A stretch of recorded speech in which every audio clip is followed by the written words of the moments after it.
আসসালামু আলাইকুম দর্শক, সাফা বাংলা টিভির আজকের সংবাদে আপনাদের স্বাগতম। শুরুতেই থাকছে প্রধান প্রধান সংবাদ শিরোনাম। টাঙ্গাইলে কূপ থেকে ছাগল উদ্ধারে গিয়ে একই পরিবারের 4 জনের মৃত্যু।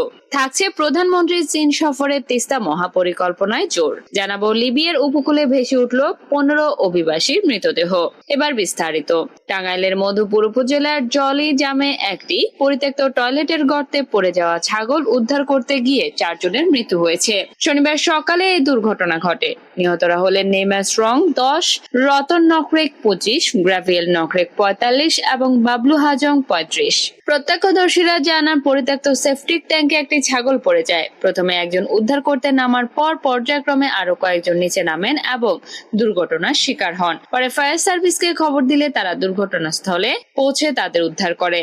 মাত্র 8 থেকে 9 ফুটের ছোট্ট একটি গর্ত, আর এই গর্তই কেড়ে নিল বাবা ছেলে সহ একই পরিবারের 4টি তাজা প্রাণ। শুনতে অবিশ্বাস্য মনে হলেও সত্য, একটি পরিত্যক্ত কূপে পড়ে ছাগল তুলতে গিয়ে 4 জনের মর্মান্তিক মৃত্যু হয়েছে।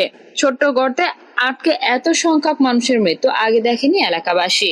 অনেকেই ভিন্ন ভিন্ন কারণ বললেও এমন ঘটনায় পুরো এলাকায় বিরাজ করছে শোকের মাতম। স্বজন আহাজারি আর কান্নায় ভারী হয়ে উঠেছে পুরো এলাকা। এদিন স্থানীয়রা জানান সকালে ওই এলাকার বাবুল হাদিমার বাড়ির কাছে 8 থেকে 9 ফুটের পরিত্যক্ত ছোট্ট একটি কূপে পড়ে যায় তাদের পালিত একটি ছাগল। পরে ছাগলটিকে উঠাতে গর্তে নামেন বাবুল হাদিমার স্কুল পড়ুয়া ছেলে নেইমার স্ট্রং, কিন্তু দীর্ঘ সময় তার সারা শব্দ না পেয়ে একে একে কূপে নামেন বাবুল হাদিমার শ্যালক রতন নকরেক, ভগ্নিপতি গ্রাভিয়েল সাংমা এবং শেষে নামেন বাবুল হাদিমা। এভাবে একে একে 4 জনই আটকে পড়েন অন্ধকার কূপে। দীর্ঘ সময় 4 জন কূপ থেকে না উঠলে প্রতিবেশীদের মনে সন্দেহ জাগে। এরপর মধুপুর ফায়ার সার্ভিসকে খবর দিলে ঘটনার 2 ঘন্টা পর কূপ থেকে 4 জনের মরদেহ উদ্ধার করা হয়। মধুপুর ফায়ার সার্ভিসের সাবস্টেশন অফিসার লাবলু তরফদার বলেন, সকালে টেলকি গ্রামে পরিত্যক্ত কূপের মধ্যে একটি ছাগলের বাচ্চা পড়ে যায়। পরে সেই ছাগলের বাচ্চা তুলতে গিয়ে প্রথমে এক শিশু কূপে নেমে অক্সিজেনের অভাবে মারা যায়। পরে ওই শিশুকে উদ্ধারে নেমে একে একে পরিবারের আরো 3 জন মারা যান। কূপটি আনুমানিক 9 থেকে 10 ফুট গভীর। এ বিষয়ে মধুপুর থানার ভারপ্রাপ্ত কর্মকর্তা AKM ফজলুল হক জানান, ফায়ার সার্ভিস নিহতদের উদ্ধার করেছে। লাশগুলো ঘটনাস্থলেই রয়েছে। পুলিশ সেখানে যাচ্ছে। লাশগুলো উদ্ধার করে ময়নাতদন্তের জন্য মর্গে পাঠানো হবে। আইনি প্রক্রিয়া শেষে পরিবারের কাছে হস্তান্তর করা হয়। এদিকে মালয়েশিয়া সফর শেষে করেই 5 দিনের চীন সফরে বেজিং যাবেন প্রধানমন্ত্রী তারেক রহমান। তার এই সফর তিস্তা মহাপরিকল্পনা ও সমন্বিত নদী পানি ব্যবস্থাপনা অন্যতম গুরুত্বপূর্ণ আলোচ্য বিষয় হিসেবে উঠে আসছে। পররাষ্ট্র মন্ত্রণালয় বলছেন, বাংলাদেশের উত্তরাঞ্চলে দীর্ঘদিনের উন্নয়ন প্রত্যাশার সঙ্গে জড়িত তিস্তা প্রকল্প বাস্তবায়নের সরকার বিশেষ গুরুত্ব দিচ্ছে। একই সঙ্গে পানি সম্পদের টেকসই ব্যবস্থাপনা, নদী পুনরুদ্ধার এবং বন্যা নিয়ন্ত্রণ সহ সমন্বিত পানি ব্যবস্থাপনা নিয়ে বেইজিং এর সঙ্গে বিস্তারিত আলোচনা করবে ঢাকা। এছাড়া এই সফরের অন্যতম আকর্ষণ হচ্ছে 2 দেশের মধ্যে যৌথ ইস্তেহার ঘোষণা। চীন সফরে একটি উচ্চ পর্যায়ের প্রতিনিধি দলের নেতৃত্ব দেবেন প্রধানমন্ত্রী।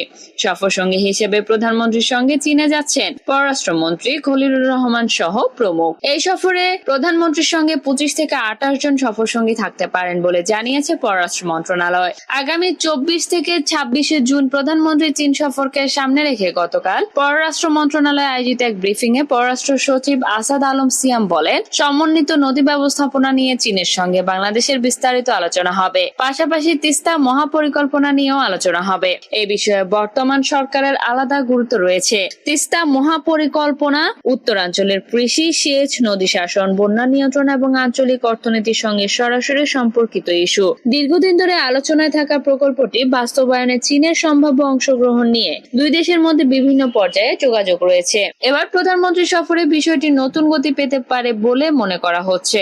আসাদ আলম সিয়াম বলেন, প্রধানমন্ত্রী তারেক রহমান সফরকালে চীনের শীর্ষ নেতৃত্বের সঙ্গে বৈঠকে অংশ নেবেন। চীনের প্রধানমন্ত্রী লি কিয়াং এবং প্রেসিডেন্ট শি জিনপিং এর সঙ্গে পৃথক বৈঠকে দ্বিপক্ষীয় সম্পর্ক, অর্থনৈতিক সহযোগিতা, বিনিয়োগ উন্নয়ন ও অংশীদারিত্বের পাশাপাশি পানি সম্পদ ব্যবস্থাপনা সহ বিভিন্ন গুরুত্বপূর্ণ বিষয় নিয়ে আলোচনা হবে। সফর উপলক্ষে 2 দেশের মধ্যে বেশ কয়েকটি MOU সইয়ের প্রস্তুতিও চলছে। পররাষ্ট্র সচিব জানান, সফরকালে 13টি সমঝোতা স্মারক, 2টি চুক্তি, একটি অ্যাকশন প্ল্যান এবং একটি প্রোটোকল স্বাক্ষরিত হবে। এসব দলিলের মধ্যে উন্নয়ন সহযোগিতা, অর্থনীতি, বিনিয়োগ, অবকাঠামো এবং অন্যান্য খাতের বিষয় অন্তর্ভুক্ত।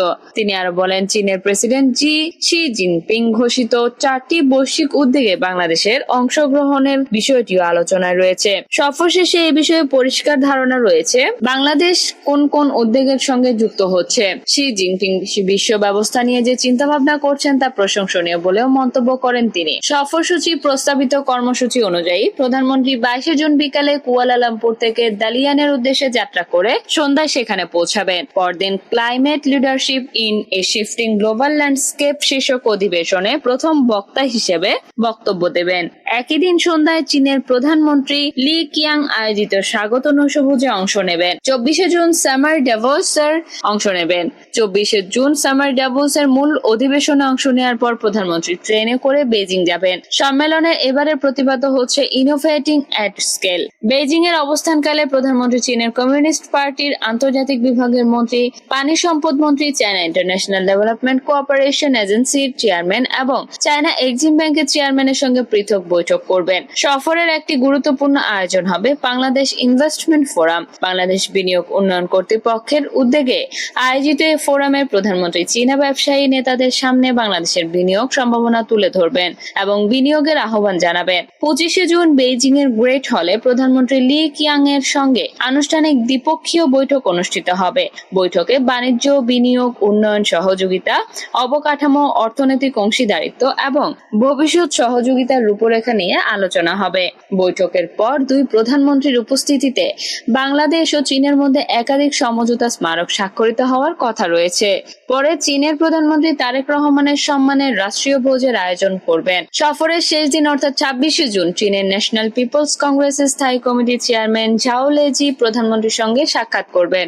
একই দিনে প্রধানমন্ত্রী চীনের প্রেসিডেন্ট শি জিনপিং এর সঙ্গে দ্বিপক্ষীয় বৈঠকে মিলিত হবেন। শি তারেক বৈঠকে দ্বিপক্ষীয় সম্পর্কের পাশাপাশি আঞ্চলিক ও বৈশ্বিক বিভিন্ন গুরুত্বপূর্ণ বিষয়ে মত বিনিময় হবে। সফরের অন্যতম আকর্ষণ হচ্ছে দুই দেশের মধ্যে যৌথ ইশতেহার ঘোষণার সম্ভাবনা, যা বাংলাদেশ চীন সম্পর্কের ভবিষ্যৎ দিক নির্দেশনা নির্ধারণে গুরুত্বপূর্ণ দলিল হিসেবে বিবেচিত হবে। থাকছে লিবিয়ার পূর্ব ভূমধ্যসাগরীয় উপকূলে কমপক্ষে 15 জন অভিবাসীর মৃতদেহ ভেসে উঠেছে। নিহতদের মধ্যে একটি মেয়ে শিশু রয়েছে বলে জানিয়েছে নিরাপত্তা নৌবাহিনী ও চিকিৎসা সূত্র। ধারণা করা হচ্ছে তাদের বহনকারী বোট ডুবে যাওয়ার পর এই মৃত্যু হয়েছে। শনিবার দেয়া এক প্রতিবেদনে এসব তথ্য জানানো হয়। নৌবাহিনীর এক সূত্র জানায়, বোটটিতে প্রায় 61 জন আরোহী ছিলেন বলে 10 জন জীবিত বেঁচে যাওয়া ব্যক্তি জানিয়েছেন। তারা কোন দেশের নাগরিক তা জানা যায়নি। এ খবর দিয়েছে বার্তা সংস্থা রয়টার্স। মৃতদেহগুলো তবরুক শহরের বিভিন্ন স্থানে উপকূলে পাওয়া যায়। শহরটি মিশর সীমান্তের কাছাকাছি অবস্থিত। নিরাপত্তা বাহিনীর দুই কর্মকর্তা জানিয়েছেন মৃতদেহগুলো পচে যাওয়ার মতো অবস্থায় ছিল এবং আরো মৃতদেহ ভেসে আসতে পারে বলে আশঙ্কা করা হচ্ছে। সামাজিক যোগাযোগ মাধ্যম ফেসবুকে প্রকাশিত ছবিতে তবরুক রেড ক্রিসেন্টের স্বেচ্ছাসেবীদের সাদা সুরক্ষামূলক পোশাক পরে পাথুরে উপকূল থেকে মৃতদেহ উদ্ধার করে সাদা ব্যাগে রাখতে দেখা যায়। 2011 সালে ন্যাটো সমর্থিত বিদ্রোহী লিবিয়ার নেতা মুয়াম্মার গাদ্দাফির পতনের পর থেকে লিবিয়া ইউরোপগামী অভিবাসীদের জন্য একটি প্রধান ট্রানজিট রুটে পরিণত হয়েছে। সংঘাত ও দারিদ্র থেকে পালিয়ে যাওয়া মানুষরা মরুভূমি ও ভূমধ্যসাগর পেরিয়ে ঝুঁকিপূর্ণ পথে ইউরোপ পৌঁছানোর চেষ্টা করেন। তেল নির্ভর লিবিয়ার অর্থনীতি কাজের সন্ধানে আসা দরিদ্র অভিবাসীদের জন্যও একটি আকর্ষণীয় গন্তব্য হয়ে উঠেছে। এদিকে ট্রিপোলিন স্বাস্থ্য মন্ত্রণালয়ের অধীনে কাজ করা খুমাস শহরের emergency medicine and support centre জানিয়েছে, উপকূলে নৌকাডুবির পর 13 জন অভিবাসীকে চিকিৎসা দেয়া হয়েছে। সুপ্রিয় দর্শক, আমাদের সঙ্গে থাকার জন্য অনেক